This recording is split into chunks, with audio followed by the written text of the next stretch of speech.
Yeah, let's do it. Yeah, let's do it. Three, two, one, go. I tell you, it's been a long time since I've gone back to this one. Probably the first instance of a major spin-off before the MCU came into full swing. Yeah, I remember not being overly blown away when I saw it back in 2009. Let's see if it's redeemed itself since then. Yeah, It's a good opening. I missed the So old page flick. Wolverine's, Yeah. yeah, Wolverine's origin was always one of the uh, stories that was off limits for a long time at Marvel Comics. They finally got around to telling it It was in the in early late 2000s, 2001. was yeah, I remember. I mean, I was only a kid when those were coming out, and I remember being quite. I'm not too sure how you. There's a word for it. I wouldn't say shocked, but kind of really in awe of the artwork because I'd never seen a comic like that. Like I've read comics like the Clone Saga with Spider-Man and the Death of Superman's and your '90s kind of, which wasn't that far removed from the Origin comics, and then they came out. And like with the new coloring techniques that were getting employed because the Ultimate Spider-Man and Ultimate X-Men were kicking off, and seeing like the bone claws and all that it was very striking imagery. Left quite an Yeah, impression on me as a child. yeah, beautiful pencils by Andy Kubert. I Yeah, think that's it the one. was Yeah. beautiful colors by Richard Eisenberg, I think is how you pronounce it. I recognize a lot of Australians in the film, so it didn't surprise me to learn that part of it was filmed in Sydney. That was Peter O'Brien playing the father here, Yeah. and so a lot of this is somewhat accurate to that story origin. The bulk of the story was set in the Canada in the 18th century. You have little James Howlett, and it was an obvious red herring. The sickly boy would, I mean, once his powers kick in, he would get over a lot of these ailments. There was a character in that mini-series called Thomas Logan with the big mutton chops and the sort of Wolverine hair. It was never actually outright stated that he was the father, but there was a lot of intriguing sort of story beats in that mini-series. Like there was a quick panel with the mother getting dressed and she had claw marks on her, and when little James pops his claws, I think at the end of issue 2, the old man freaks out and says, "Not him too." And I kind of just makes you wonder because there's an older brother as well that had died by the time the story started, and it's I remember liking it at the time. I'm not sure what the reaction to that story was. Now there was a character though, and this has sort of been streamlined a little bit to make it easier for the movie universe. It wasn't Victor James. There was a redheaded girl named Rose. They would hang out with a boy called Dog, who was Thomas Logan's son. It was not Sabertooth. There's a lot of red herrings and there's a lot of Yeah, they allusions do to condense Sabertooth. a lot down, don't they? Like, and it's easy Yeah, to use Sabertooth as kind of a foil for that because of their similarities. yeah, But for every they're too. similarity they have, they're ridiculously different. Like, they can both heal, but Sabertooth's healing is not quite the same as what Logan's is. Like, so Yeah, I guess in a film adaptation, they do cut those corners that are kind of alluded to in the original material. yeah, and Dog Logan is completely separate character to the point where I think Sabertooth and Dog like have actually met and had a conversation and things like that. But he's the older half brother of Logan. If it confirms the theory that Thomas Logan is his real father, not John Howlett. Yeah, I remember the idea of like Project X and all this kind of stuff. It was always a sort of thing with Marvel Comics, like when I was a kid and like the origin of Logan coming up. Because I mean, a lot of kids were obsessed with this character. I mean, he was the edgy kind of wild card of the group in the cartoon of the '90s, and you know, he absolutely steals the show as the kind of the big brother of the group in X-Men Evolution, the sequel Yeah, series that was on Cartoon Network and all of that. and they always kind of closed in on doing explaining an origin in some kind of form, be that Colonel Stryker in X2 or something, with Deathstrike and all of that. They come close to crossing that line, and then they quickly pull back from it because there seemed to be more in the origin of dropping massive hints that you could take or leave, like Alkaline Lake and all that kind of stuff. Like, I suppose it's up to the writer in question and their interpretation of Wolverine. But it always seemed to be something that they wanted to do, but they didn't really want to commit to it. Yeah, well, they were forced to by the end of it, because the Weapon X miniseries, I think it was by Barry Windsor Smith, sort of answered a few questions and filled in a few blanks, and then they had the clever ploy of giving him false memories. So even when they did touch on it, it was easily retconned away. But they knew the X-Men sequel was coming in 2003.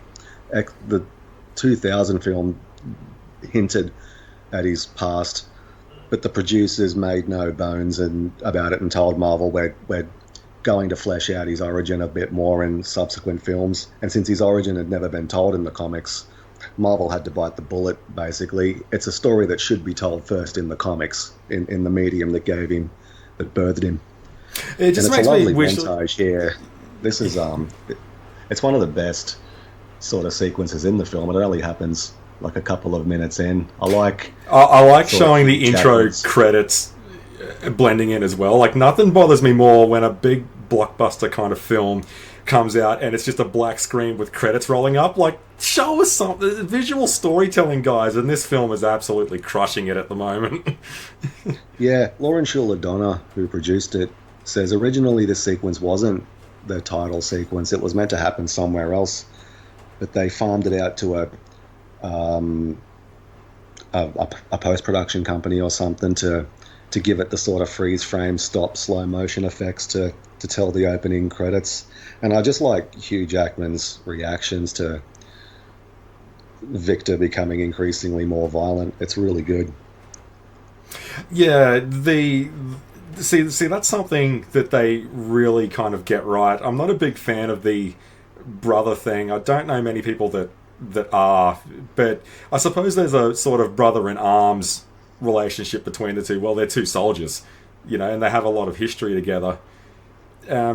But see, this is what kind of gets me here. And by the way, I don't believe the X-Men should ever have a strict canon continuity, because I think one of the things that makes the X-Men so beloved, looking back on it, is that it doesn't make sense. And you're a fool for trying to make sense of it. Like, it's the X-Men. Yeah, it's the uncanny X-Men. Completely. It's the extreme X-Men. Stop trying to make sense of it. Yeah, I love the fact it's batshit crazy, though, the comics continuity. And people forget, because they're merging Sabertooth's character with that character of Dog from the Origin miniseries. This is it's not meant to be a faithful adaptation. Sorry, that's just a quick Danny Huston there. Awesome actor, by the way. Yeah. It's set like the movie continuity. This is what it's set in. So this is set in the continuity of the X-Men films. And so Liev Schreiber is the Tyler Mane. Yes. Sabertooth. Yeah, that's where I was going with that. So, how are they so different? And he doesn't act anything like the Tyler Mane X-Men. Well, X-Men has that charm of it doesn't have to line up one to one. And I appreciate that, even though it's changed hands, and you've had the Bryan Singer First Class, soft semi reboot, whatever you want to call them these days. It still has this stuff in play as well, which I really enjoy, and that's how the X-Men should always stay, is that all of it should be on the table. And that's Kevin Durand just behind Hugh Jackman there as well. There he goes again with the blonde hair. Yeah, he plays, have you heard of a Marvel Comics character called the Blob? Yep, that's him. Yeah, he plays Fred Dukes, the Blob, in this. And this is a pre-Green Lantern Ryan Reynolds. For some reason, the big two really love this bloke. I'm not the biggest Ryan Reynolds fan. I suppose it's just because as far as comics go, me, like I guess most people in my age bracket, they probably had their first exposure to him in Blade Trinity as a young Hannibal King. Yeah. And that didn't really sit well with me. Like, not that I was a big fan of Blade as a kid or anything like that, but I really, he didn't click with me in that film, and it's kind of been tough goings ever since then for me to get on board with him. I haven't seen the Deadpool films or anything like that because he's not really a character that rocks up on my radar. I know he's insanely popular and he's got a fan base that's like right next to Spider-Man's in terms of Marvel numbers. But Ryan Reynolds as an actor, it's always been tough with me. Yeah, I have only seen Deadpool 2, believe it or not, and that was mainly because I was interested to finally see a live action version of Cable. But there's no denying they're very Loose. entertaining movies in the stupidest way possible. But they really hit this really zany, funny, over the top tone, and some of the surprises I really geeked out over, like the big reveal of Juggernaut in the second one, where this huge kind of containment storage structure is there, and everyone's just shitting themselves, and you don't know who's actually going to burst out of it. So I really geeked out when they gave the Juggernaut some justice, because he's a pretty cool character as well. Yeah, the Juggernaut, who, is another one, I think. And X-Men is very interesting in this regard. The only other animated superhero property I can think of that probably has a lot of people's favourite renditions of characters would be the Batman animated series. But whenever I find an interesting character that I want to explore more of and what fans think of with the X-Men, more often than not, people will cite the 90s animated series as their go-to for those characters. One in particular was Apocalypse. When I ask people, do you know any good Apocalypse stories, they say go and watch the 90s animated series. That's probably the definitive take on that character. Like, similar deal with a lot of these guys. Yeah, so the soldier flipping and shooting here, in the film he's called Agent Zero, but he's loosely based on Maverick from the comics, who worked a bit with Wolverine during his early days. Yeah. Nothing like his sort of comic book counterpart. I think in the comics Maverick has powers similar to Bishop, but and Maverick had a very short-lived comic series in sort of the mid to late 90s. I really like Maverick, the comic character. Not so much a huge fan of this bloke. I will say, God, Kevin Durant has such an intimidating physique. He is a Goliath in this elevator. Like, he totally dwarfs Hugh Jackman. I love it. Where I was going with that was just talking about adaptations and kind of, squashing characters together and blending and that kind of thing. Talking about the Juggernaut just earlier, he did finally make his big splash on screen. I mean, love it or hate it in The Last Stand, I don't think it's the worst take on it. I've seen dumber ones. It could have been a bit better. One thing about the film that I thought was pretty interesting, because I believe in the comics and even in the animated series, they stuck with his powers being magical based. He's not actually a mutant. And that's right. It's some jewel or crystal or something. I believe in the live action movies they just flat out say he's a mutant, as we've always known them. I mean, what do you think about that? By that point as well, the Ultimate Universe was having like more of an impact on how these adaptations were getting made. And I think Ultimate Juggernaut is an outright mutant, so they could have been borrowing it from there as well. Yeah, I know. Now, like you look at Hawkeye, for instance, his MCU costume's heavily based on more of his Ultimate counterpart. Most of them are, like Nick Fury heavily is as well. That's right, Tony Stark, I'd even argue, although not in the same vein, but the fact that he's not a alcoholic, unlikable douchebag like his Marvel counterpart was at the time. They kind of tone them all back a little bit. It's just, that's how you know it's mature, when your heroes are alcoholics and they're behind on their alimony. It's a mature take, apparently, when they do that. Yeah. The other members of the squad we should touch on. So will.i.am is playing John Wraith. I don't have much memory of his regular Marvel Universe character. He's a teleporter in this film. I'm not sure if that's his power or skill set in the Marvel Universe proper, but John Wraith appears very early on in the Ultimate X-Men, and he basically has Stryker's role. He's the head of the Weapon X program, and he's a real genuine prick in that. But again, he's not a teleporter. He's more of this kind of savage, you know, insane, malicious sort of army commander. And Dominic Monahan, so there was rumors he was going to play Beak, who I think is a character in Grant Morrison's X-Men run, but I think it's an original character for this film. Dom Monahan, like on that, like I don't mind him as an actor. My issue with him is that, like, pretty much his whole career, he ends up in roles that just so are not for him. Like, he's a great actor, but yeah. God, he gets miscast so much in his career. Yeah, and he's a guy that seems to do more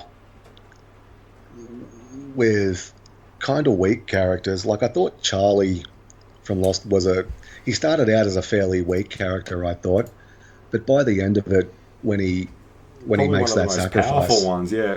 Coincidentally, a sacrifice that tipped us off to Kevin Durant. Yes, you know. Yeah, it was quite good. How I really enjoyed the farewell, his send off, and he's really good as Merry in the Lord of the Rings as well. He just seemed to he had a genuine kind of soul in that character that I liked. Like when Gandalf takes Pippin to Gondor, I love that moment where he's lamenting who's going to look out for him because it was always me, and Aragorn puts his hand on Merry's shoulder. I really think Dom completely carried that, and he's going up against Ian McKellen, going up against Viggo Mortensen, and Dom just utterly crushed them all in that scene. No, he's a great actor. Yeah. And the other quick example that springs to mind is when he instantly realizes that Frodo is leaving, and he sort of takes it upon himself to be the decoy. So yeah, he often sort of elevates probably a lot of the stuff he's been given that's written. So yeah, so cast him in episode 9 and give him nothing to do.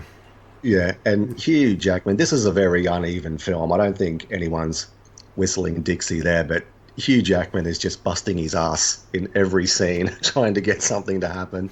You know, he's just got ridiculous screen presence, doesn't he? I think we should also talk about the time that this came out, because Baz Luhrmann's Australia came out the year prior to this, and that was kind of a big deal when that came out, and Hugh Jackman as the drover in that. Yeah, it was a very big film for us down here, and it made a bit of a splash internationally as well, which seems to be rare from Australia. Like, outside of our Mad Maxes or anything with George Miller's name on it, we don't really seem to make that much of an impact. I know we've had our production crews, that and New Zealand with Weta, have got very kind of prominent places in the industry, you know, like with things like the Star Wars episodes 2 and 3 in particular being shot in Australia. You know, Weta, you know, our work with Weta and all of that in New Zealand with the Lord of the Rings films. So to have an actor of this guy's caliber, really, because he's probably the only one in living memory that's really broken the boundary. I mean, Nicole Kidman speaks for herself, and I know we kind of claim Sam Neill as our own, but this bloke was born and bred Australia, totally went there and just made it his own, and coming out of the film Australia itself, coincidentally starring Nicole Kidman. He was just literally on top of the world. The only other actor I could think that came close to him in terms of demand at the time, maybe Christian Bale. Yeah, and he's just just been a real custodian for this role and this character for decades now.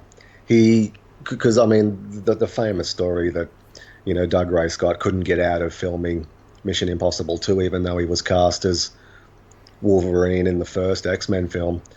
What I didn't know, and this is a little bit of luck as well, the producers asked Russell Crowe to play Wolverine, and he turned it down, but recommended Hugh Jackman. He said he's got a mate that might be a better fit for it. So, I mean, what an amazing stroke of luck that is as well. I mean, and have ownership over the character, considering it was 17 years as of Logan, but to be coming back to it again, like, you know, with Ryan Reynolds in this Wolverine and Deadpool film, like, just, I can't think of I mean, we're getting into Sylvester Stallone, Rocky Balboa territories of character portrayal, and that's 50 years almost in that case. Well, just his complete sort of lack of ego, because what normally happens is they get too cool to play it. They want to do something else. So to really sort of be there for the good and the bad, because, some of these, I mean, it's such a long-running series now, it's going to have ups and downs in quality. And I like this scene here I was just trying to click, is the boyfriend Aaron Taylor Johnson? Because he definitely looks like him a little bit. Yeah, I'm not too sure. I'll have to have a better look at No, I don't think it is. But the way the way the girl sort of lingers with Bradley, I didn't pick up on it, but she's a mutant as well, I'm guessing. The way she just, as the boyfriend goes off pissed off, she just sort of lingers there. And it's interesting how that's something that the X-Men universe is very good in, that sort of subtext of racism that X-Men are, or being a mutant is something that's frowned upon and all of that. And you can't help but think there's like a touch of jealousy in it. Like, I mean, don't get me wrong, we have had humans that are totally compassionate about mutants and, defending mutant rights and stuff like that. Then you've got guys like Magneto, who is all for mutant supremacy, but make no mistake, he will kill mutants if they're not for the cause. Then you've got, the first ever one, and Sabanua with Apocalypse. I mean, mutant or human, he's going to kill you regardless. So that kind of subtext is brilliant in these kind of films. Yeah, and it's one of the sort of motifs with X-Men, it's dangerous being different, because I'm not exactly sure what year this film is set in, but it's before the 2000 film, where, because it's not common knowledge that mutants are out there. They discover who they are, or they're aware of it, but they know they have to keep hidden. So you do get a lot of really dynamic storytelling. I love with that kind of setup. And to add to that point, it's awesome that they're with a traveling carny group where they can be like in freak shows and all of that, and it's basically boils down to magicians don't reveal their secrets. So they can use their powers, sort of as Peter Parker takes photos of himself, as ways to fit in. They find out, okay, how can I get this to work for me until the world's ready for things like that. It's brilliant, Yeah. Liev Liev Schreiber's great in this film. He's having so much fun. I mean, he's awesome. I mean, it's Cotton Weary, mate. He's good in everything, Liev Schreiber. And he's got a very distinct sort of feature, doesn't he? Like that kind of blocky face that he's got. He's got a very distinct face. Yeah. And it's something that kind of caught the producers off guard. I was listening to because he's a serious dramatic actor. So the fact that not only was he attracted to the role, but really ripped into it with gusto and elevated the film is really great. And so is Hugh Jackman as well.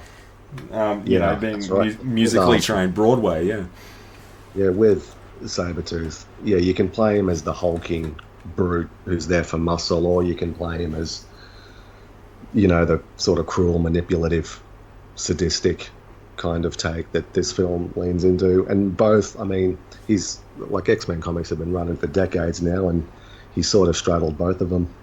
I just wanted to say, just to address what's going on screen here, these sort of civilian-esque, peaceful moments with Wolverine, I really like these, and it's something that doesn't seem to get... we all love the Wolverine Berserker attack. We love him when he's defending his people. We love him and all that kind of stuff. But him just going about everyday life, doing his stuff, wearing his flannel, eating his jerky, I really like that side of him. He's not a war-torn machine quite the way some depictions of Sabertooth have been. So when he's literally just going about his day, just doing his own things, he's with the woman that he loves at the time and all this kind of jazz. I really miss Wolverine having some good downtime, because these days they seem to just wheel him out, wind him up and watch him go, just to pop his claws out and go crazy on stuff like he's Carnage. I miss the humanization of him, because he's a lot more grounded. They've basically turned him into Sabertooth 2.0 these days. Yeah, the quieter moments in this film are probably the most effective ones. I do like all this stuff that's in Canada. I can that easily sets up the film. buy. I can easily buy. That's the same Logan. That's the same Wolverine that shows up in 2000 in the original film. Like he's very uniform, isn't he? And it's not just casting, because you know how sometimes you get the same actor playing the same role, but they're clearly different people every time you see them. And I understand Yeah. it's not character development. It's because they're kind of, maybe it's the actor's fault. Maybe the writers were in a flunk and they didn't know what to do with them. Hugh Jackman's portrayals in things like the Wolverine, Logan, even The Last Stand, like lighting a cigar on a car that's lit on fire during the battle simulator, like I can easily buy they're all the same guy. I can't think of another person that's pulled that off. Yeah, he's been remarkably consistent with yeah, a lot of the films, and yeah, like sort of like 9 or 10 times now he's Yeah, I'm just on Danny Huston real quick there. Or Houston, however you want to say it. I say Huston because, you know, it's the accent. I had my exposure to him in the number 23 in 2007 with Jim Carrey. Joel Schumacher directed. And he's an yeah. awesome... He's not in the film for very long, but he's brilliant in that. And apparently he's, from what I gather, he's the new top dollar in the Crow remake. If they're going that way, I don't even believe his character has a name yet. But he showed up in the trailer and he immediately caught my eye. He's a very awesome actor. Yeah, okay. Yeah, he always in little bits and pieces here, there, and everywhere, and he's got such a powerful accent and voice. And no, I really enjoy him. Like I'm all giggles whenever he shows up on screen and in anything, big or small. He's really good. But my first instance with him was with Joel Schumacher and Jim Carrey in the number 23. He's awesome in that film. Yeah. And I love another thing as well, to keep it uniform. Logan, the old beat up kind of, ute, all that kind of stuff. It's very, like, you can easily imagine Anna Paquin right next to him, can't you? Like, it's very uniform, very prequel-esque. Yeah, it's I'm not sure what decade it's meant to be set in, but it's probably the 80s at the latest.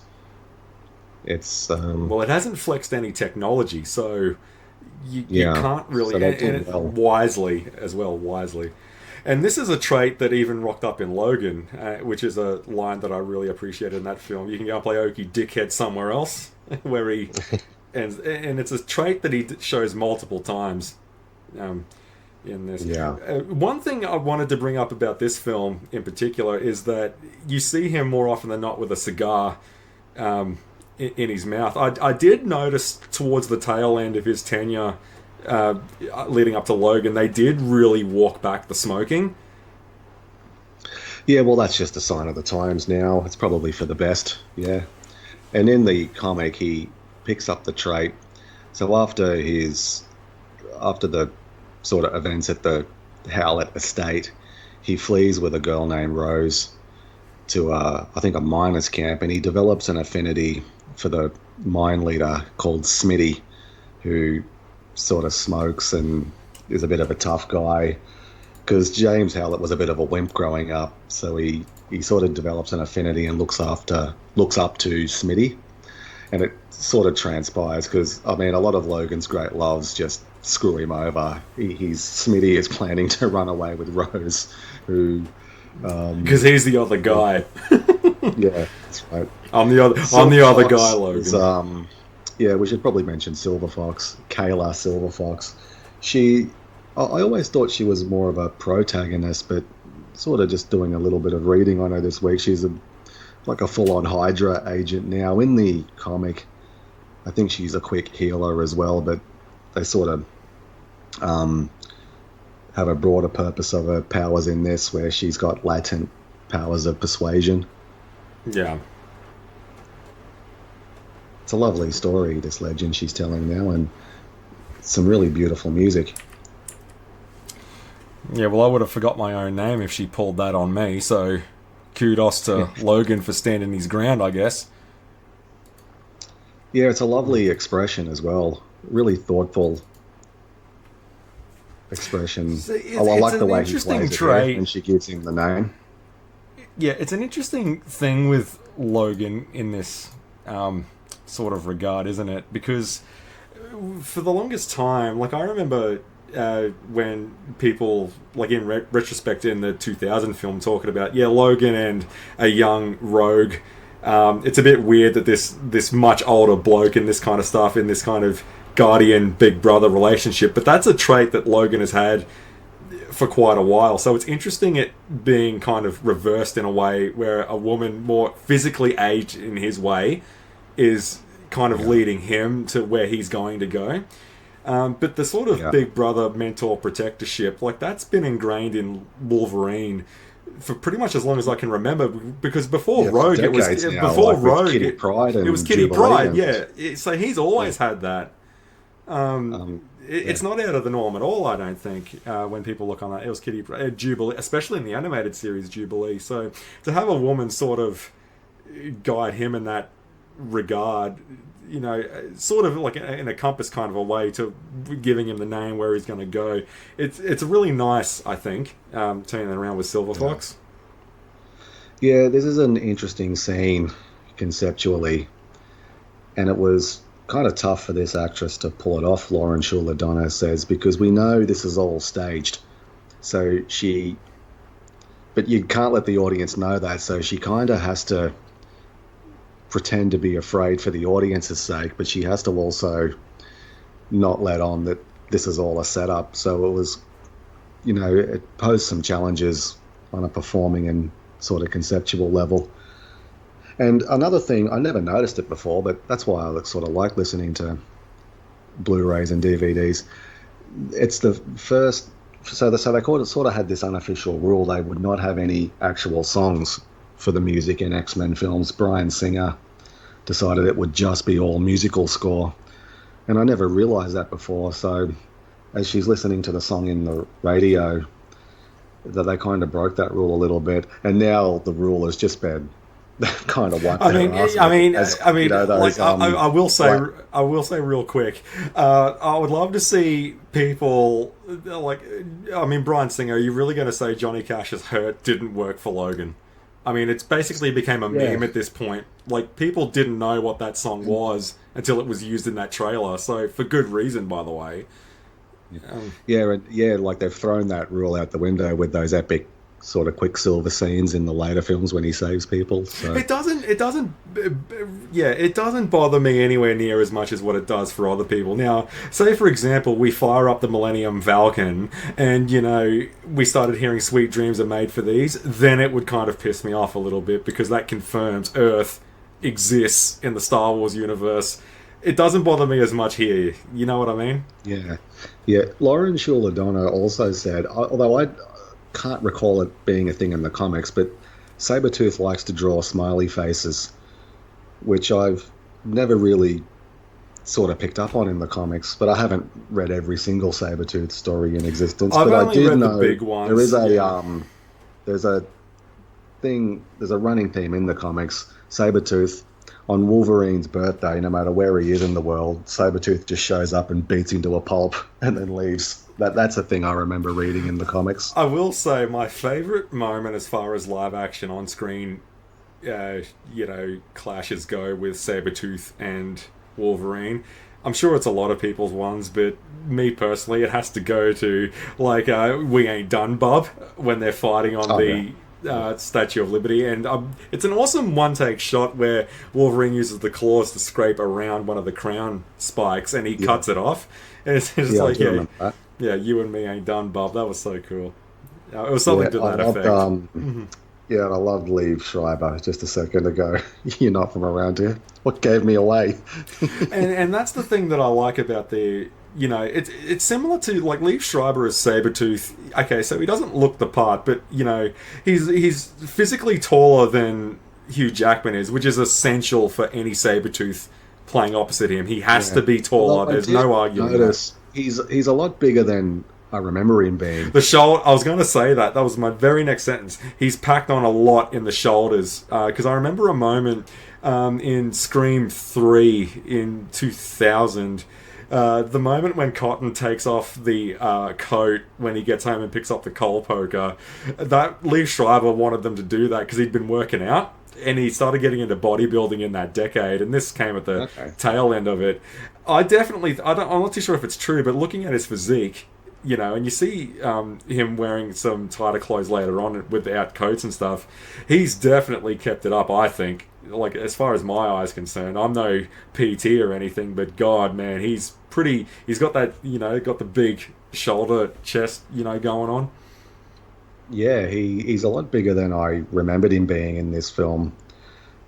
So yeah, and I think I listened to on one of the commentaries. He worked with Hugh Jackman's trainer as well to like his running theme is whatever he can do, I can do as well, or do it better. So Well, he was really that's determined. essentially Sabertooth, isn't it? In Yeah, regards he to was very determined to hold his own. he's a method actor. He's one of those. I don't drop character till I've done a DVD commentary. Is where he's Yeah. coming from. But no, that's what I mean. Like the thing with Sabertooth, like we were talking before, and he is a prominent figure in this film, even though it's X-Men Origins. In a lot of ways, Sabertooth, like the character, really does shine through, and that is, he's like he really is like, imagine Wolverine if he didn't like have a soul, and like this is something that I find very interesting here, and what a lot of writers need to understand. Why don't they give adamantium to Sabertooth? Like, Wolverine needs the adamantium to even stand a chance in a one-to-one fight with Sabertooth. He doesn't have the adamantium, and he just got rolled. Like, that fight was over before it even started. Like, that shows you what a machine Sabertooth is with his abilities and his skill set. Like, they have similar training, but without that adamantium, like, Wolverine is, like, it's not much of a fight, is it? Yeah, well, it's something that kind of gets lost as now that they're sort of world famous with films. Because in the comics, I'm not sure how true it is anymore. He was always kind of small in stature. He was sort of like barely 5 foot or something. But obviously, you lose that when you cast a 6'4" Australian. Because it always just kind of amused me. Because that's why he needed the big ears on the suit, wasn't it? He needed the big ears to fill out, like with the big black ears. Well, it was a little, yeah, it was a little kind of pocket rocket, like small in stature, like not a dwarf, not anything like that. Yeah, no, but one of those like 5'7", 5'8" blokes, like yeah. But and you see it now, like with the Wolverine in the X-Men cartoon and the Wolverine in the X-Men comic, and that, like, Hugh Jackman has really altered the visual appearance. Now he's like 6 foot tall, like front and center, and on every comic book cover, So it was always something that was kind of the comics changing to fit the sort of rendition that everyone would be most familiar with now. I suppose we should make a mention of it being an Australian actor. I know in the 2000 film, there were a few moments there where the accent was pretty hard to nail, trying to get that kind of Canadian Yankee kind of blend, like Cyclops, Storm, being like, there were moments where either he didn't quite nail it or it completely slipped in general. Where do you think, because this is 9 years removed from the original film, do you think he kind of crushed the accent as time went on, or? Yeah, absolutely. He's done a brilliant job in all the films. I just think he's great. He's got so much kind of charisma and screen presence, and also, yeah, he got the role on very short notice. And it's the funny joke that Robert Downey Jr. makes, like, because he does have his shirt off in that first X-Men film, and he's in decent shape. He's not out of shape, yeah. But when you see him like ripped as shit in this film, it's funny that Rambo 1, Rambo 2. It's funny that you mentioned that, because I was going to bring that up, and that was that shirtless scene in the first X-Men movie when he's running around. They did that once, and that was when he started to get into serious cutting down his body fat. He did that when he's like flopping around everywhere. Then he said to Bryan Singer, "We're shooting that again after we're done all of the other production. So keep this set up. We're doing that again because I'm going to look 10 times better, 8 months down the line when the entire film's done." And because, like, Sylvester Stallone's another one, like that fight with Mason Dixon in Rocky Balboa, that was the first thing they shot, because to cut it and edit it and film it and all that kind of stuff, he couldn't keep going to the gym and do that at the same time. So Stallone got into shape so they could film the big fight, and then after that just let himself go as he worked on the film. It was kind of the reverse with Hugh Jackman in that first X-Men film. No, we're doing that again. because my body's going to look 10 times better, if we film that scene last. Yeah, he's and he elaborated a little bit in the sequel to this, or the next installment, the 2013 one. It's like these shirtless scenes. He sort of elaborated a little bit on his process. It all sounds really unhealthy. He does the water fasting trick, doesn't he? Because Henry Cavill said a similar thing about it. Like, so what? You eat nothing for 3 days. You have only water, but on that second day you only have 1 liter of water, and on that third day you have nothing at all. Like, to really drain your body out. Stallone said a similar thing. Like, he used, like, diuretics to flush all the fluids out of his body to really tighten up. Like, oh, God. Yeah, the whole thing sounds really unpleasant, doesn't it? Apparently, it does, it does work. It's not, but it's not something, I guess the point of it is it's not something you want to do, like, every time you want to go out on the town and looking good. You wouldn't do a water fast for that. Like, I know some people have done them for like months on end for like religious reasons, and I've done a couple in my time, but like they are safe, but you probably wouldn't want to make them a regular habit. Yeah, well, the human body is 70% water, so it's probably not good. Yeah, there's a few Australians in here. The army colonel behind Stryker, that's Asha Ketty, who's the female assistant. There's a lot of Australians that keep popping up. So I suppose we should talk about it. The Adamantium. Is there an origin in particular that you prefer, or do you reckon if it fits the bill for whatever the author, the writer's trying to do, or what do you think? Or do you have a definitive take on the origin of Adamantium? Probably the Barry Windsor Smith. Yeah. I'm not sure if it was a mini-series. I think it appeared in a comic book called Marvel Presents, where we would sort of, each installment would give you a few more pages of the experiment that gave Logan the skeleton. I always thought the weirdest thing was the bone claws. So we famously had the adamantium tore out of him by Magneto in a story I called Fatal Attractions, I think it was. And to everyone's surprise, he has bone claws underneath the adamantium coating. So the claws are actually part of his genetic mutation. Well, it would make sense though, wouldn't it? Because if the comic book reader knows the adamantium skeleton, why wouldn't you believe for a second that the claws aren't bone? So it's an interesting kind of, well, it's obvious that they would be. Yeah, but also it could have been by design, because he is, he's being experimented on and trained to be a living weapon. So it could have been just an offensive ability they've given him, but to everyone's great surprise, yeah, there were bone underneath. And also the fact that they kept it for so long. So Fatal Attractions happened sort of early 90s. He never got his adamantium back in the comics until 1999.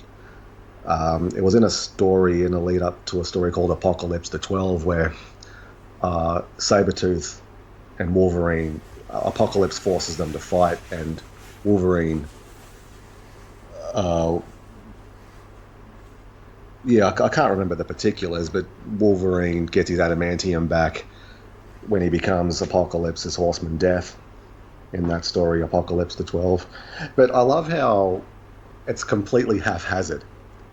He loses the adamantium at the end of the second film, The Wolverine, and by Days of Future Past, the very next year, he's got him fucking back again. But that's the awesomeness of X-Men, though. Stop thinking about it.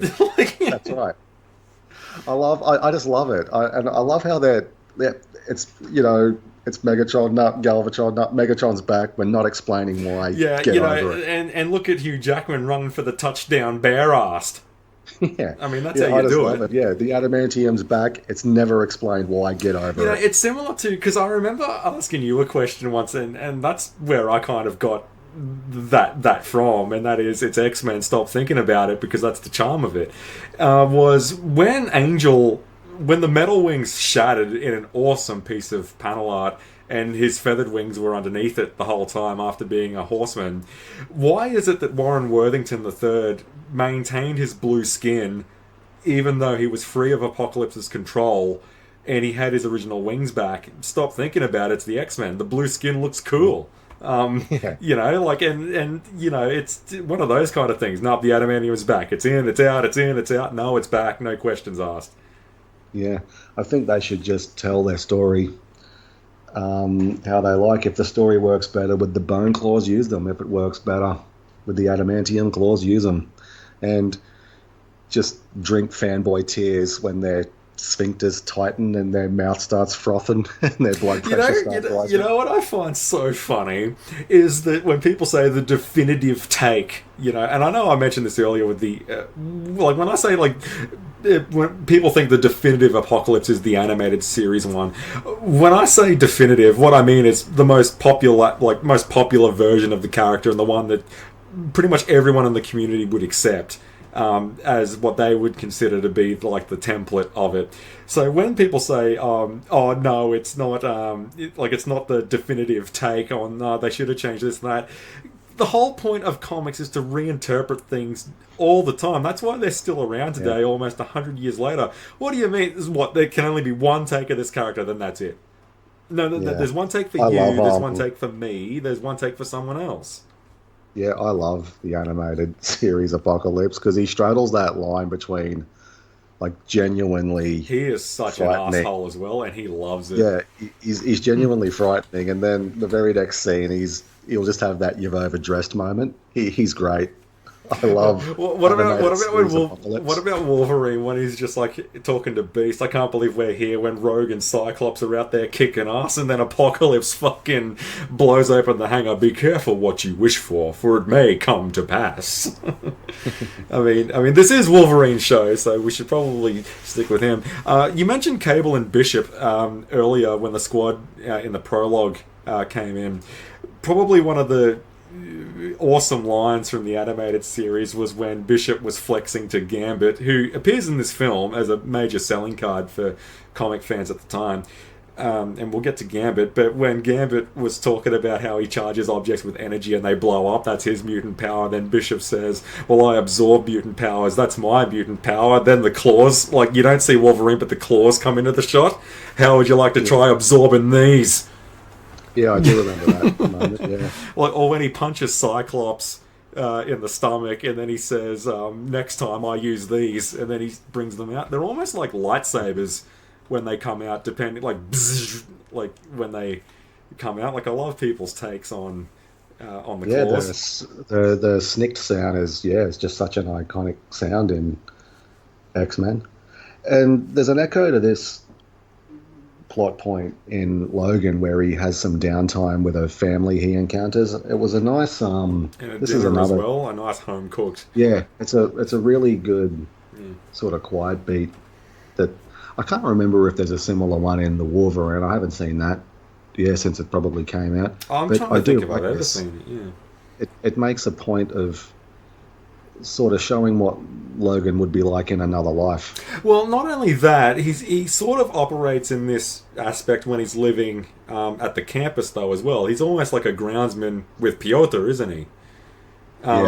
You know, like, he hangs around, he helps out where he can, he helps conduct classes when he can, like as a TA and stuff like that, but he, you know, walks around doing repairs and all sorts of stuff, like, just, you know, almost sort of like a Hagrid-esque kind of thing, isn't he?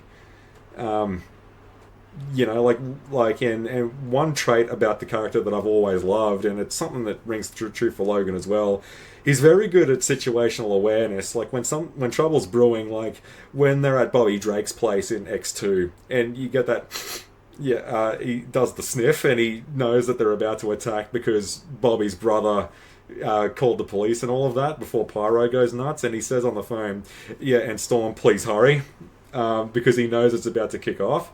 He's very good at telling, like, the kids and all of that to get out of here when stuff's really about to blow up, because he knows. That's a good point you've made there. Because his animal senses do tend to get a bit downplayed, and it's interesting. Yeah, it's a good point you made, because that's how Agent Zero gets the drop on him here. It's not very well communicated in the film, but the idea was that Agent Zero doesn't give away a scent, which explains how they were able to get the drop on him in a few moments. But yeah, his animal instincts often get downplayed. They're one of the more interesting aspects of his power set. Like, he's very quick to get people out of harm's way. Like, especially, like, I mean, when Sabertooth rocks up on the battlefield, like, and he's hanging out with the younger crowd, like Kitty Pryde and, you know, I guess Nightcrawler, depending on which version you're talking about. It was a very big character trait in X-Men Evolution, where, you know, like, if Sabertooth rocks up on the battlefield, kids, get on the Blackbird, go home, go back to the school, get into bed, I'll deal with him, I'll see you in the morning. Like you had those it's sort an of awesome parallel trait. plots. Yeah, I remember that show. You had the kids doing kiddie stuff, and But when he Wolverine rocked up, it was a grown-up game stuff, changer. but occasionally the threat would overlap. Yeah. Yeah, that's what I love the most, probably, about Wolverine. Like, I know people, you know, characters mean different things to different people all over the world, but that's probably the one that's biggest for me, with Wolverine. Like, he's really big with his civilians. He's really big with the students in particular. Like, he will instantly jump in front of a bullet, you know, like this, even if it's an adamantium bullet. You know, like, I miss that. And, like, his reaction here when this old couple gets mowed down, you know, like, and having a military background and all of that, and having seen this since, like, the 18th century and stuff, it's something that still rings true to him in almost any kind of adaptation of him that you can think of in a lot of ways. I like when the blow up the barn trick fails. I love how Agent Zero just shits a brick and runs, "Get me out of here." It's coming up shortly. Yeah. Yeah, Pharaoh, prepare for dust off. Yeah. So, do you think it was a bit of a... I'm not too sure about this new Wolverine Deadpool film that's coming out, but do you think it was a bit of a missed opportunity that was never in his costume? Or do you think...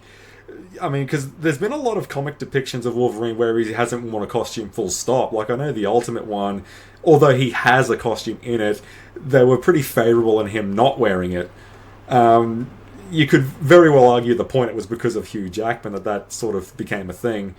But he had a very visual, distinct look in his kind of Canadian outfit. So do you think not seeing Hugh Jackman in the actual, you know, like the yellow, the blue, and all of that was sort of missed, and they should have maybe have done it in the 17 years that they had him? Or do you think it was probably better that they didn't? Well, they're only just getting around to it now, because not only was he not in his proper costume, none of them were. They all wore these sort of modern, at the time, sort of toned down black leather utilitarian look. But I do have a theory. I'll talk about that a little bit further on. There's a better spot to address that point. It's a good question you asked. Yeah, all right. But there's a better spot to sort of talk about it when Deadpool appears. Yeah. It's this action sequence. I just laughed all the way through it. It's so cool. It's so entertaining. And actually using his claws in non-stabbing ways. Yeah, it's like using the clever. claws in a utilitarian sort of way, not an offensive way. Yeah, and this shot here, I just burst out laughing. It's the biggest load of shit, but it's so much fun. when I can't help it. It's so great. I had a lot of fun with this scene. Yeah, it's like what the old boy would say. Well, that's bullshit, but it's a movie, and it's an X-Men movie. You know, you stop trying to make sense of it. Yeah, that movie, big bullshit. This here, look at that. Yeah, I hate to cut this story short. Yeah. Oh shit, this is great. Origins.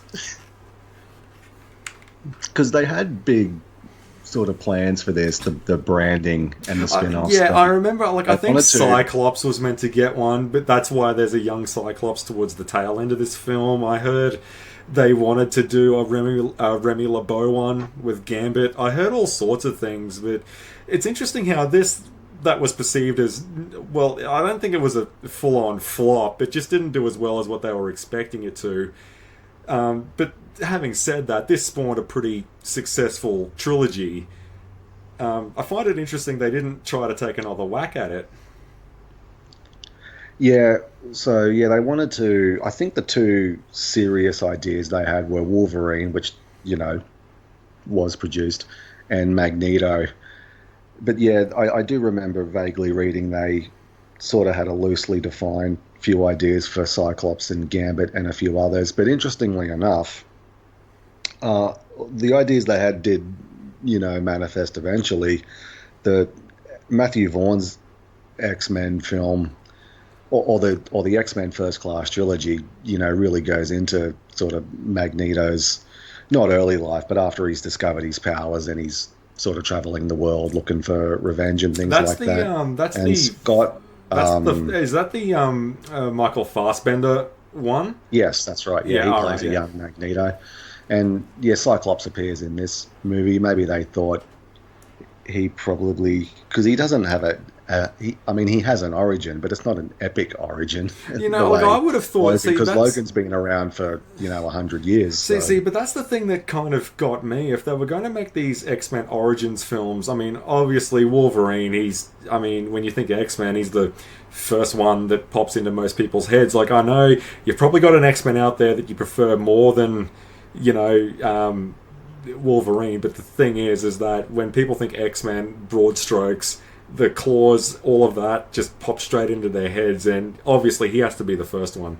Like, I probably wouldn't go the Cyclops way, and I think the thing that would have hurt the X-Men Origins brand, had this have been the hit that they wanted it to be, would have been they would have chose characters that were like, it would have been like the X-Men Origins Madam Web sort of thing. Like, they would choose characters that really didn't need it. Like, I think X-Men Origins Juggernaut would have been alright to explain that he wasn't a mutant and all that kind of stuff. Like, you'd have to go for ones that were against the mold.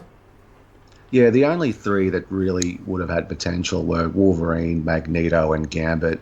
I think Gambit, although they're up against it, because I find some of his... I like the character, but some parts of his character are really silly, but he does have an interesting backstory. He straddled both sides of the law, as in being a member of the X-Men, and he was the leader of the Thieves Guild. Yeah, in New Orleans. I remember he also has a connection to. Yeah.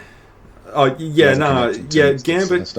See, Gambit is, especially at the time, like, I know he was very popular from the 90s series and, the deck of cards and saving the Queen of Hearts for last. He was very popular with all that kind of stuff. My issue with him is that he does suffer Boba Fett syndrome a lot. Like, I love Gambit as well, but my problem with him is that he's more style than substance, if that makes sense. Like, I remember reading when they were doing his origin that they were going to make him the third Summers brother with Havoc and Cyclops, which kind of confirmed my suspicion that, okay, well, he's more style than substance, because they're just going to cop out and make him a third brother. Yeah, well, that mystery was teased for years and years. As it turns out, Gabriel Summers, who's a completely new character, Vulcan, was the third one all along. But Gambit did have a connection with Mr. Sinister. He hired the Marauders to do the mutant massacre. Can I just say that as transpired? Nathaniel Essex is the coolest name ever, by the way. And now, just real quick, put a little like post-it note on it. I believe, as far as I'm aware, when I was a kid, the origin of the name Mr. Sinister, his wife gave it to him. Yeah, she denounced him on her deathbed. Yeah, she Mr. called him Sinister. It was the last word she said. She called him Sinister, yeah. Yeah, Nathaniel Essex. Fucking awesome. Why couldn't I have a cool name like that? Nathaniel Essex. Yeah, it's an awesome name. See, that's something that I think X-Men really nailed, right? Now, giving X-Men Origins Magneto a look, I was thinking about this through the week, and you would have to, I suppose it's, I don't even know if you could do something like that today. I suppose you'd have to, change a few things here, there, and everywhere, but My problem with trying to do an X-Men Origins Magneto is that, well, a lot of the, and I suppose that's the challenge in doing a prequel, is that a lot of the things that make Magneto Magneto don't necessarily come from him, but the company that he keeps. Like, X-Men Origins Magneto, obviously Charles would have to be in there pre-wheelchair, which is what they ended up doing with... Well, Yeah, you run into a problem conceptually. He's a you villain. do, yeah. That's the issue. He's a tough one. I mean, it sounds good on Well, they paper, worked but I out don't think he'd be a good we movie. dodged a bullet because I don't think there's enough in there to flesh out a full movie. It's much more effectively done in X-Men First Class, where it's a subplot just sort of bubbling along. Yeah, he That's needs to. probably got the balance right Yeah, there. he doesn't got. Yeah, you need to get other ingredients, and they come from other characters. And when you start adding in your Charles Xavier's and all of that, it's not really a solo origin prequel anymore. It's become X-Men 0.5 is what it's become. It's not a Magneto story. It's X-Men Light is what it becomes. And trying to find characters that have origins that are unique. And having said that, Wolverine's a unique case because he's lived an abnormally long lifespan. And Kevin Durant finally coming into his blob. You can't really do that with human span characters, can you? I mean, maybe. Well, he's got the best. He's got the most mysterious, intriguing origin, which that's why the X-Men Origins brand was short-lived, because he's probably the only one you could do it with. I was thinking you could probably do it with Apocalypse, even though he is a villain. Like, he's probably the A-list villain. Like, I mean, you can only go down after you use him.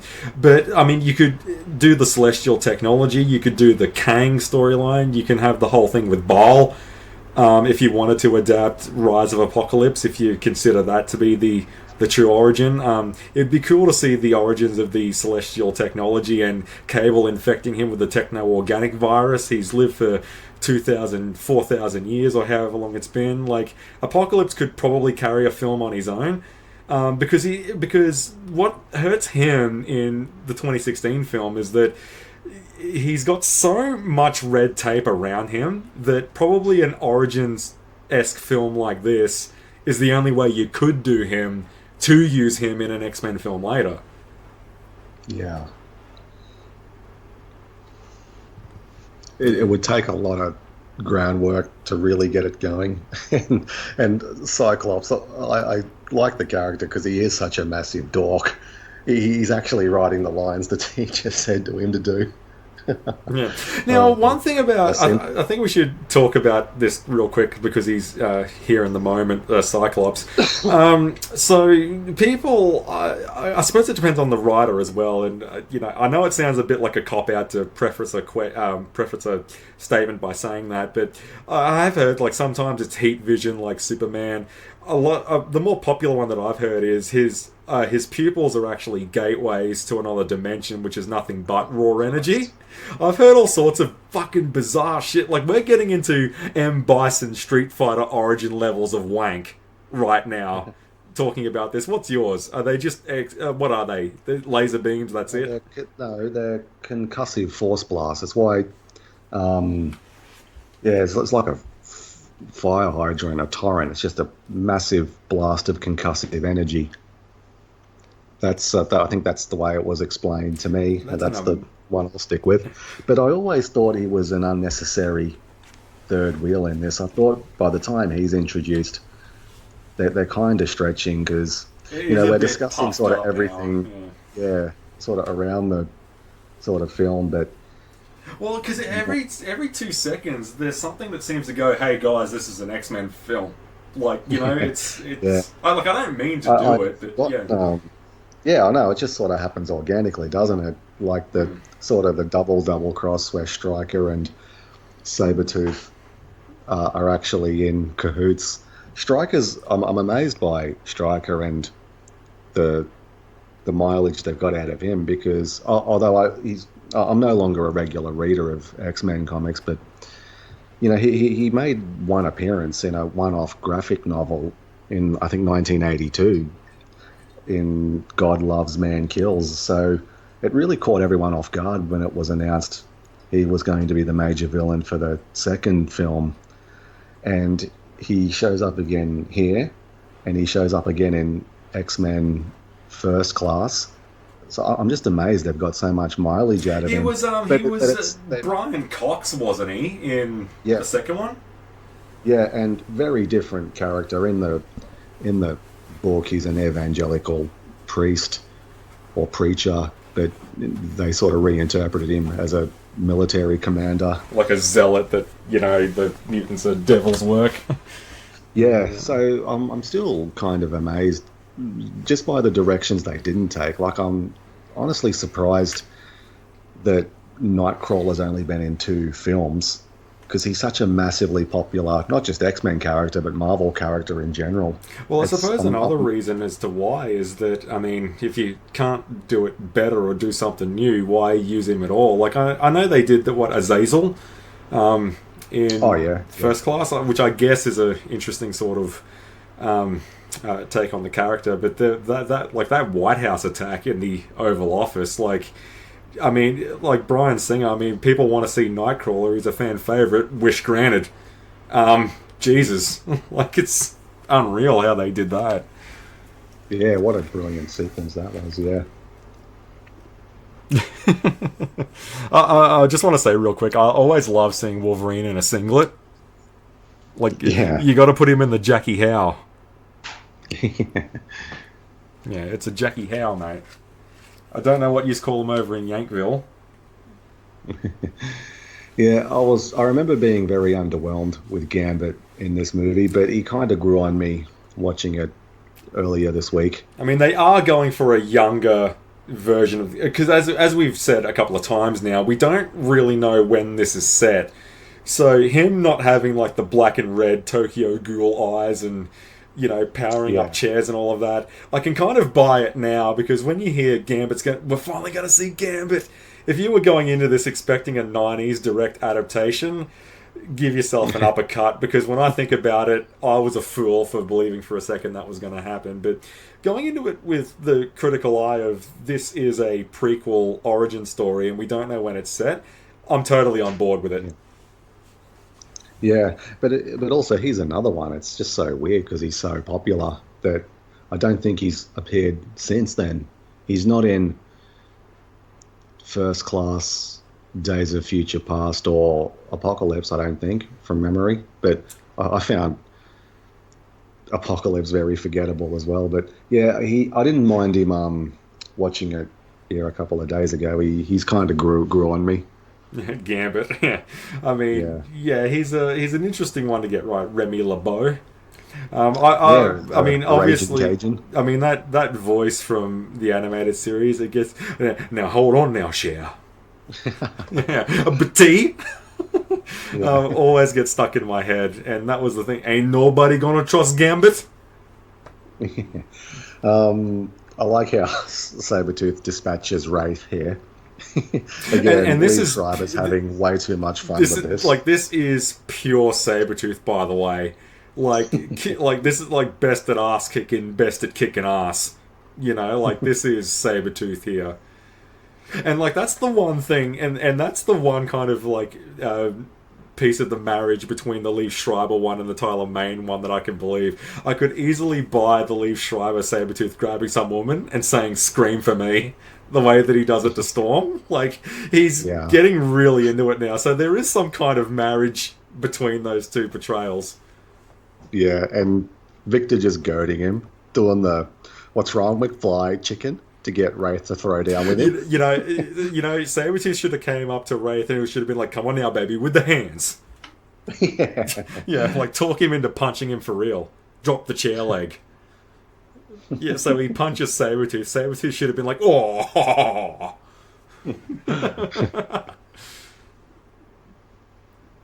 Yeah, God, man. Yeah, Liev Schreiber, he totally got the acting right. He just didn't, and again, you can say, because it's a prequel and all this, I still think that's one of the biggest ones that really did miss us by with Hugh Jackman as Wolverine, that he never had a definitive Sabertooth.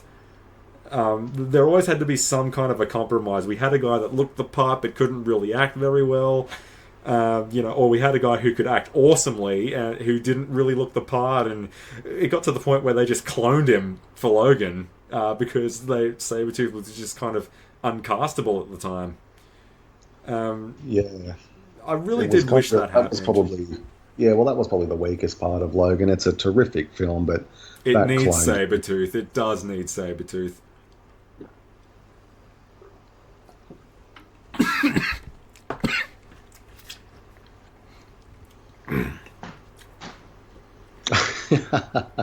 Just drops in. Refresh my memory real quick. Who plays Gambit in this? Taylor Kitsch, I think his name is. Yeah. I love that smirk. I feel like something was missing there. He drops him, and the next time Gambit reappears, he's up on the roof. So I suppose we should really start to gush over these two fighting and all of that.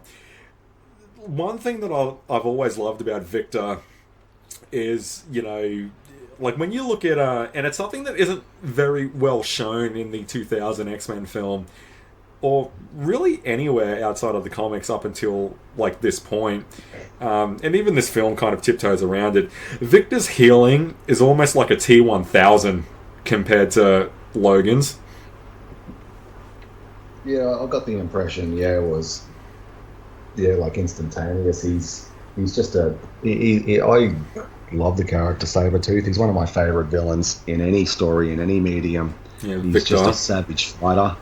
He's evil. He's cruel, manipulative. He's a bad guy. He's not meant to be redeemed, and he always. I think Mike Carey wrote the X-Men sort of around the mid-2000s. I liked what he did with him because he actually made him a member of the team, which sounds really dumb, but there's this constant dread and sort of tension that's going through the story, and it's ongoing where, like, as a reader, you're just expecting Sabertooth to start doing Sabertoothy things, and they don't try and redeem him per se. He's just sort of there. Yeah. Sabertooth. I really like the character, and I like it when he's in the hands of a good writer who can see his potential, because he's been in so many stories now, and where he is just the sort of muscle, but there's other times where he's like the mastermind behind whatever's going on. I like villains that can tick a lot of boxes to be really physical and hold their own, and Wolverine's like an amazing fighter, and Sabertooth's not scared of him at all. He's a genuinely good villain.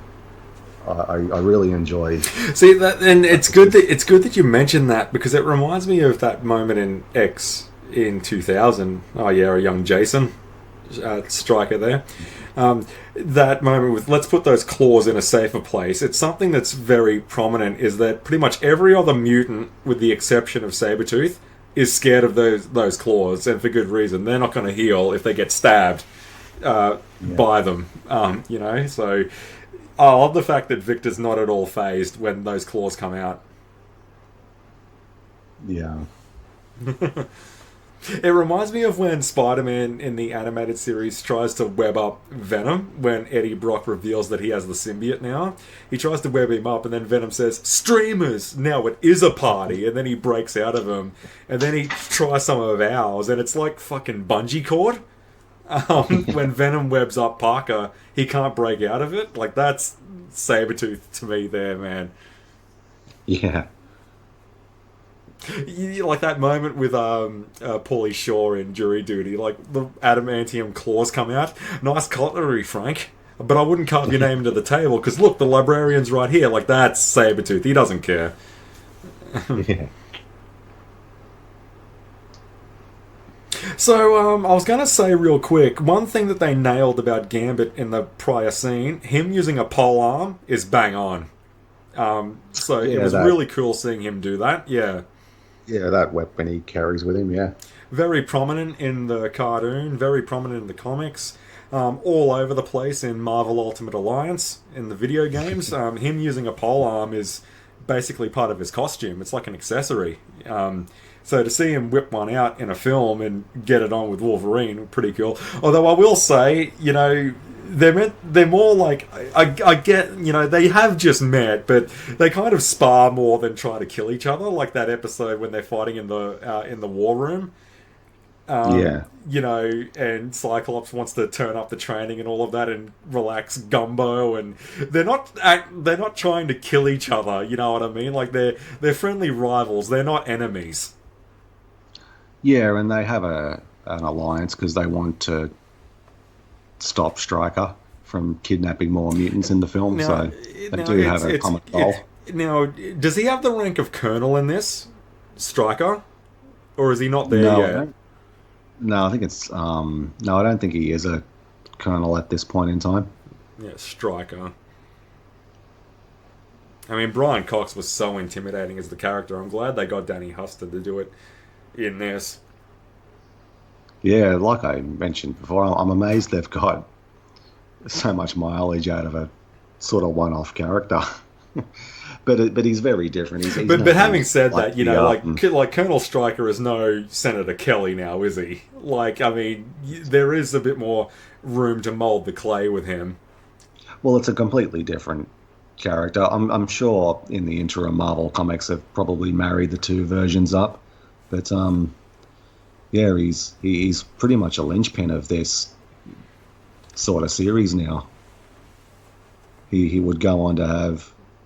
He's almost to the tier of someone like Nathaniel Essex in the grand scheme of things. Like if you think of things like Alkaline Lake and like the attack on the mansion and using Cerebros to kill all of the humans and kill all the mutants and all of that, he's probably got like, in terms of schemes and almost succeeding, he's probably more lethal than fucking Apocalypse himself as far as these films go.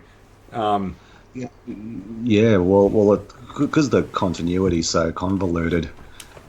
By this point, they've already fought Apocalypse because the movie Apocalypse appears in is set in the 80s, so it's all a bit of a hot mess. But that's why I love it.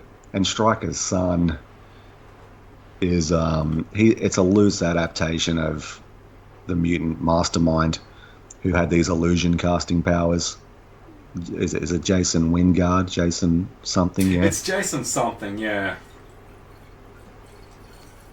I think he appeared in that Dark Phoenix story where he tried to lure Jean to the Hellfire Club, from memory. So we get the big twist here. I mean, these... Correction, I know your father. Yeah, Silver Fox is really alive. I love these moments in these labs with Stryker. I mean, I know this is a pretty prominent moment with Stryker and Wolverine here inside of a lab, but I always do smirk at the way Brian Cox delivered that line. I used to think you were one of a kind, Wolverine. I was wrong. Holy shit. When Lady Deathstrike comes out and her claws come out of the fingertips. Holy shit. Yeah, I always sort of love this about movies, like these underground bases and bunkers and sort of secret labs. Completely set driven. I think that's why we gravitate more towards them. It's like the control room in Jurassic Park. It's a well constructed, they've done an amazing job with this. Like, because this isn't a location they're shooting in. I mean, look at this place. Yeah, the set for particularly Stryker's base in X2 was huge. Yeah. Oh, this is awesome. It's William Stryker, isn't it? Big. Yeah, William Stryker. Yeah. Yeah, Billy. Jesus, they're dropping a lot on him here. Yeah, he got screwed over. The job's done, the bitch is dead.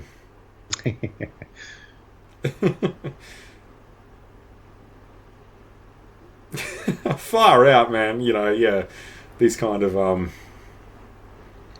and this is what I'm talking about. See, this is something that one of my friends at the time said when Logan was coming out, and they saw the poster and they saw how bashed up and ragged he was, but they said a comment going, this guy's been through some shit, and And before I asked them, well, what gave that away? That when Hugh Jackman is just looking at the poster, and he's got all the scars and the grey hair, and he's like, well, his mind's been warped, it's been sent back in time, it's been sent to do this, his mind has been ripped from his body a couple of times, he's gone through his physical toll, even though he can heal through X-Men and all of that, and then getting the adamantium poisoning. But the fact that he said first his mind's been sent back when Kitty Pryde does that mind warp thing on him in Days of Future Past, like, he's been through some shit in the sense of, he's not all there in the head anymore either.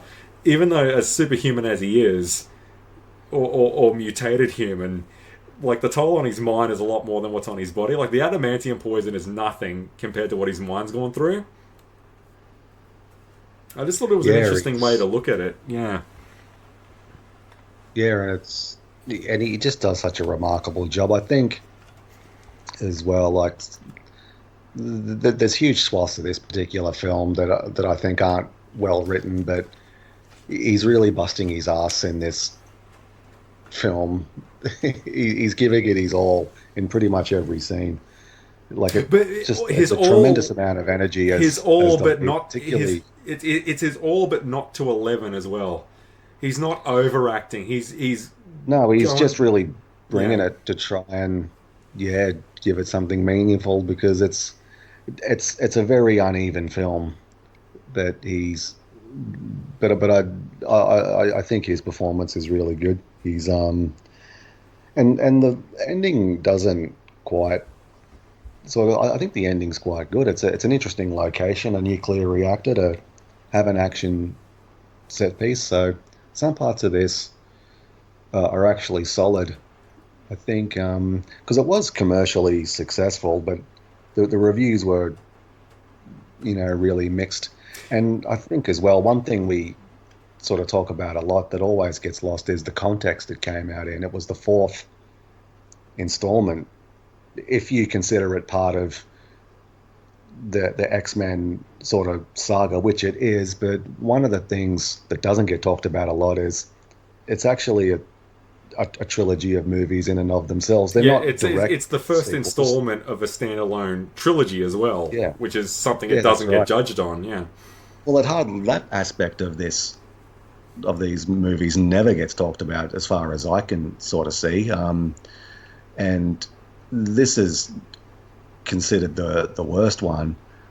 It always kind of surprises me. I don't think there's too many trilogies can say they get better with each installment. Like, the general consensus is The Wolverine is a lot better than this film, and Logan is a masterpiece. It's one of the best comic book movies ever made and one of the best films ever made. I can't think of, off the top of my head, a trilogy or a series that's had at least 3 installments where the third one is considered the best. Not only that, but I will go a step further with the third one about Logan. I mean, it's a masterpiece, as you just said.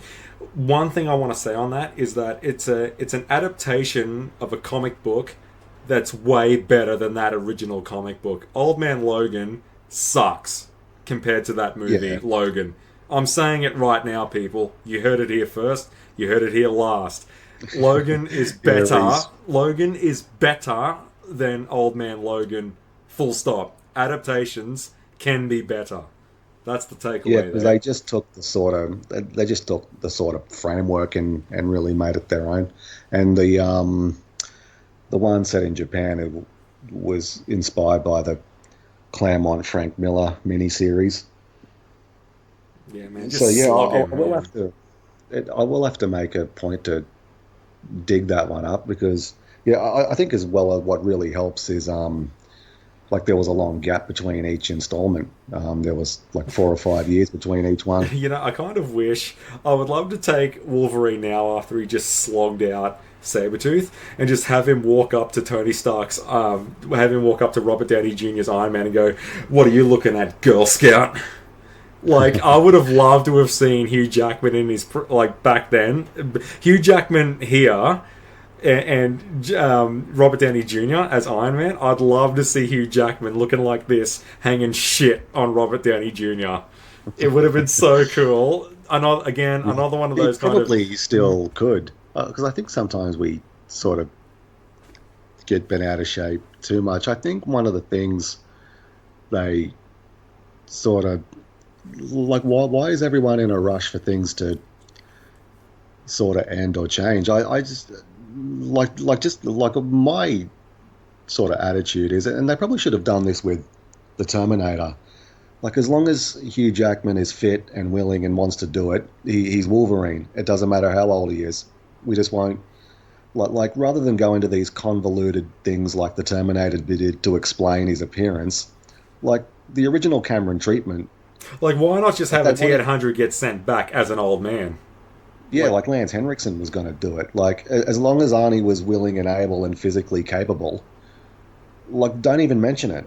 Like, otherwise you have this fucking convoluted crap that derails the main plot. So, but I think what also happens to that, like, I do agree with what you're saying, but there's something that's eating away at the back of my mind there, and that is, there is kind of a standard that they need to meet, and if you cast like a 30-year-old Hugh Jackman as Wolverine in 20, and now we're 30 years removed from that, he's going to be a 60-year-old man, and okay, it doesn't matter what he looks like, but you're trying to keep the concepts around him the same. It is, and now with X-Men there's a bit of leeway because it doesn't make sense with X-Men. Where I'm going with this is Christopher Reeve as Superman after Quest for Peace, and he did say before the accident that they were going to recast him anyway, even if he didn't have the horse riding equestrian accident, because he simply, even though he was still fit and he had the body for it, he clearly aged out of that role, and I can understand the producers going against that as well. But having said that, Superman Returns with Bryan Singer and all of that, they simply just recast the role, and it's the same Superman. Like Joel Schumacher did that with Batman. Val Kilmer and George Clooney are the Michael Keaton Batman. So I'm totally on board with that, and I do understand. Yeah, I would love to see the guy do it all the time, but when he starts getting grayed out and all of that, you don't have to explain it, but there is this kind of iconography that you do lose as they get older, and Christopher Reeve did a good interview. I'll try and find a link to it, and he explained that's why he was Christopher Reeve, even though he was still fit and still in shape and could still fit into the suit, he said that before the accident, I was getting recast anyway. So yeah, but also I think as well, like, as long as they're sort of still enthusiastic, but I think what happens is physically they are capable, but they know they're on autopilot, they're sleepwalking, they're mugging it, they're slumming it, which is what happens with human nature. Characters, yeah, that's just human nature. You get comfortable. Yeah. So if that happens, it's good to move them on and get some fresh blood. But if there's still some enthusiasm for the role, I'm not overly phased about swapping it out. The girl with the diamond skin, I think, is an original character in the comics. It's probably a good time to address that. It's probably a good time to address that costume point as well as you go. Yeah, I'll get to that. I'll just quickly touch on the diamond skin lady. Grant Morrison wanted Colossus as the steel-skinned hard warrior, but he was dead at the time, so he just chose Emma Frost, who's a psychic telepath, and gave her a secondary mutation, which is the diamond rock hard skin.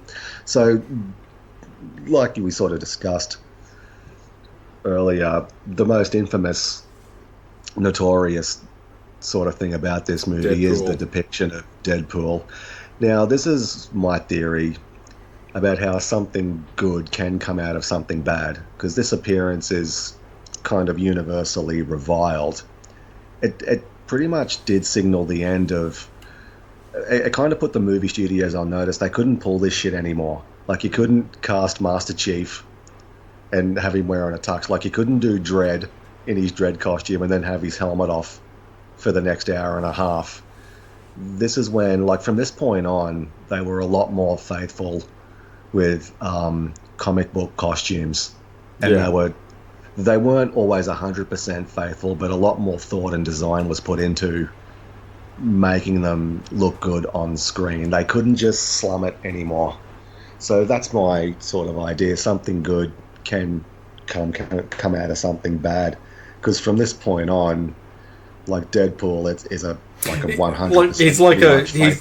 He's basically like Baraka at this point from Mortal Kombat, isn't he? He's not Deadpool at all. It's ridiculous, yeah. Like, it's quite a good fight scene, action scene, but he looks ridiculous, and even Ryan Reynolds makes fun of this. If you haven't seen Deadpool 2, he travels back in time and shoots Ryan Reynolds reading the script to this, and he shoots him reading the script for Green Lantern. Like I get that about Deadpool. Might as well talk about the character while this is kind of his moment. Like, I understand what he's about. I just don't go in for those fourth wall breaking sort of, like, I know they're popular and it's fun to, hey, look, we're all in a comic book, and even Spider-Man in certain depictions has done it with thought bubbles that the artists have drawn in, going, like, I remember Zoom Suit did a good one of, why have you drawn me standing here looking like an idiot? In a thought bubble. Like, I get it, it's fun and all of that. When that's their only kind of party trick, it really does it doesn't really click with me. Like, I know it's awesome, and I'm sure I should probably check the movies out and they're fun and all of that. Really not my cup of tea. I mean, the costume looks great. I mean, Ryan Reynolds, like, his voice is amazing in that suit, and that's where I kind of gravitate more towards him as an actor. He does have a good voice. And I don't think we get it without this. I think we have to go through this pain with this shocking attempt at him before we get the faithful. Like, he looks but it's like I said, having not, like, we don't see Wolverine ever in his suit. We get this depiction of Deadpool, but again, going back to the point that you made, is that this was finally it, where you had to put them in a costume. Like, anyone in theaters going, why doesn't Deadpool look like Deadpool in 2009, who are fans of the 2016 Deadpool and are under the age of 30, get bent. You had no idea what the guy looked like. Yeah, with, like, modern, like, Thor and Iron Man and Captain America and all them. It's now no longer considered, like, because in 2000 it was sort of, and also, again, context is important. 2000 was hot on the heels of Blade and Neo and the Matrix crew and the black leather and also the Batman movies of the 90s as well. Yeah, so it is a product of its time, and they were just thinking, and it was going for a more grounded sort of serious tone, whereas the MCU is a very different, stylistically. So, not to mention the color palette. The color palette of the MCU was bright and colorful, which naturally lent them to incentivize to wear their colors as well. Yeah, that's right. And I'm looking forward to this one. I just think it's great that he's coming back. I think he did say he would retire from the role, but what happens is days and weeks and months and years go by. It's been almost like 7 years, 8 years since Logan. Yeah. So maybe he realizes he has a bit more to say with the character, and I'm looking forward to it. I've been impressed with how they're marketing it, and I remember a similar thing when people say Roger Moore should have stepped down as James Bond for A View to a Kill. And I remember one of the biggest hinging moments on it, because they were eyeing Timothy Dalton for A View to a Kill. And that's why the marketing for Dalton is Dangerous for the Living Daylights was so aggressive the way that it was. But they really did just kind of throw the book at Roger Moore to do just one more. And I believe to this date, he was in his 60s when he did A View to a Kill, and he is the oldest James Bond. And he's probably going to hold that title. And I know a lot of people say he probably should have stepped down and all of that, but I remember texting the lyrics to A View to a Kill, Duran Duran, just attacking it like you're hungry like the wolf to a friend of mine. And he was going, you know what, I'm so fucking happy that MGM threw the book at him and got him to do one more, kind of like an encore. So that's how I'm seeing this new Wolverine Deadpool. Like, I probably most likely won't go and see it. But I do like the fact that people are so excited to see Hugh Jackman pop the claws out again and all this kind of stuff. And it's clearly not following Logan at all. It's having fun. It's mucking around with the character. It's basically the what if Hugh Jackman, which is all you can do after something like Logan. And there's people out there who are so gung-ho about it, and you know what? Good on yous. I hope you enjoy it, because it does look like it's going to be a lot of fun. Yeah, you're a long time retired, so Look, and even sort of Christian Bale alluded to that. I was reading in an interview once he watched Batman v Superman: Dawn of Justice, and like he sort of just felt a bit like that opportunity had, I can't remember exactly what he said, but he said he felt like he had one more left in him. Well, it's too late now, you dickwad. I know, and so many people were like, if you could somehow get Christian to come back and do one more. And it's not because they want to see that continuity of that character go beyond its expiration date. It's because they want to see that actor portray that character one more time. Like Yeah, it doesn't have to be. You could have had him come back and do Batman for Batman v Superman, and have him not be related to the Nolan Batman. That people yeah, just want to see Christian Bale be Batman again. It doesn't have to be the same Batman. Like if you look at that Wolverine Hugh Jackman in the trailer, that's clearly not the same Logan from yeah. Logan in They're poking 2017. fun at the multiverse sort of shenanigans that Marvel are. It's taken the piss out of those sorts Yeah, of things. and I love that. Like people want to see these guys come back and just do one more. It's not about canon. It's not about continuity. It's not about any of that. We just want to see that actor come back and have fun doing a character that they had a lot of fun doing.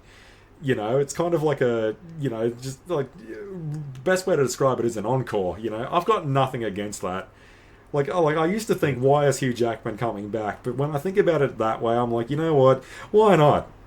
Because that's the whole point Yeah, of I think Logan. it's Logan good. getting aggressive. The whole point of Logan being a violent, like heavy movie, going for the big 18 plus and all of that.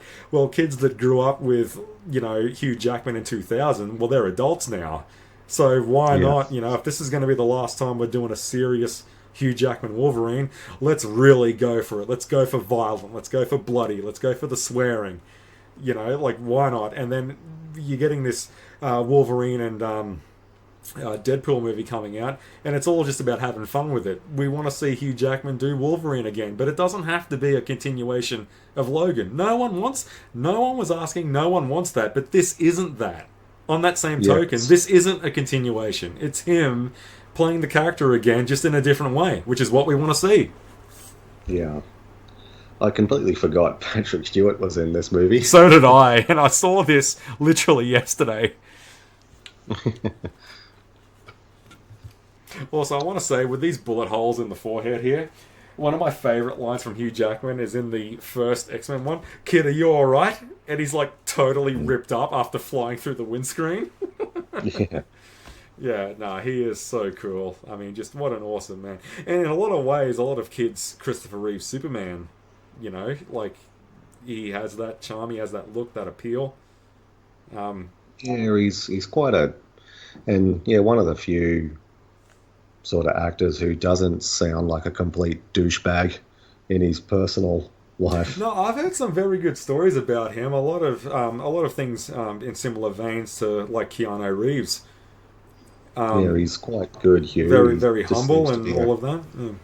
yeah, seems to be really down to earth, and yeah, and yeah, it's just so yeah, just really good to see how yeah what the role has sort of done for him in his career, and he yeah, because a lot of sort of actors do think they're a bit too cool for school with the role that sort of made them famous, Especially but when to it's have their someone breakthrough one as well. Like I know yeah, Hugh and to was have prominent someone prior to this, but this was the one that did it for him. Yeah.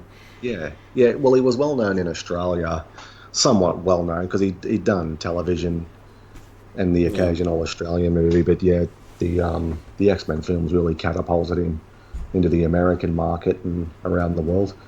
And to sort of he's just been tremendously loyal to this character. Like he obviously yeah just loves playing the character, and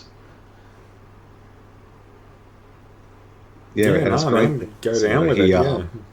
yeah, and as uneven as this film is, he they the two follow-ups were really much better received, so that was good. And also, it's a trilogy that's very tonally different, which is something you can't say. I know from a production standpoint, the Dark Knight trilogy is different over the three films. Like the first one being sepia toned in Batman Begins, and like smoke and fog coming out of, like, it's a very fictionalized version of Gotham. And then in this Dark Knight and the Dark Knight Rises, they just filmed in Pittsburgh, and it just looks fucking. It doesn't. I think Batman Begins is the best Gotham has ever looked. It's a similar thing here, but only positive in that tonally, all of them are different. Like this one, you get like the timeline prologue leading up until now, still believed to be the 80s on Strikers Island. The second one, you get the Japanese stuff going on, and then in the third one, you get that kind of almost in a way sort of Firefly. Well, yeah, setting, it's a futuristic Western. Yeah, you do, don't you? Yeah. So, like, tonally, the three are completely different visually, and that only helps. Yeah, and they give you lots to talk about, like, tonight. And you get a bit of a clue in their titles. You got X-Men Origins Wolverine, which is a bit of a mouthful, I think, because it began life as a potential opening. As we get a post-credit scene here, I'll come back to that thought in a minute. I like, again, man. I can only say I'm giggling like a little schoolgirl here at the moment, but I love Denny Huston. Like, just awesome actor. He's an awesome actor. Everyone say it with me. He's an awesome actor. Like, that's all I can say.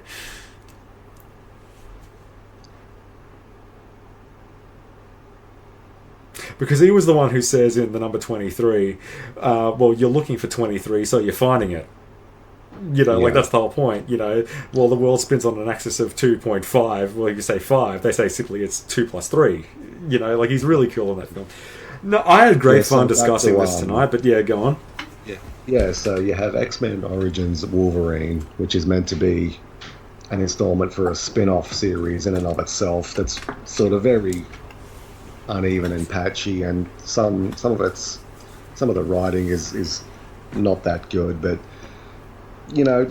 fairly successful. They greenlit a sequel fairly quickly, although it took a few years to materialize. And you've got the Wolverine, 2013, I want to say. Yeah, and it was quite a step up. They had strong source material from the Claremont Miller miniseries to sort of build a movie from. And then the third film, Logan, it's like the films and their storytelling get better with each installment, and they coalesce and they crystallize and become more focused. And you see that in the titles themselves. They get shorter and leaner and more effective. Like X-Men Origins Volume 2, The Dawn of whatever. The second one. You've got just Logan. The second one should have just been called Wolverine. Like, why the? Yeah, it's just so, like, the titles are getting leaner and tighter and better as well. So it's an interesting. What's that favorite? What's that? It's one of your sayings. I got like a top 5 list of sayings from you. I think my middle finger one goes to: you trim the fat and you keep the meat. Yeah, they became and like I sort of discussed earlier, I can't think of a trilogy off the top of my head where they got better with each installment. I think you can make a case that quality was high across all three. Like a series that comes to mind is Toy Story. I think, although I haven't seen the fourth one, I've only seen the first three trilogy. I think the worst film in Toy Story 1, 2, and 3 is an 8 or 9. At the very worst, they are just stellar films.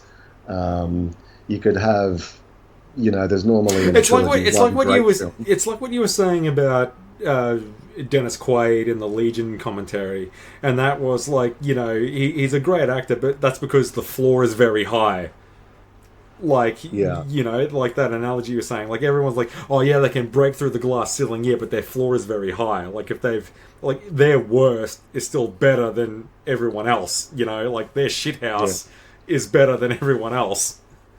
Yeah, so it'll always, and I do like to look at the three solo Wolverine films as their own sort of series.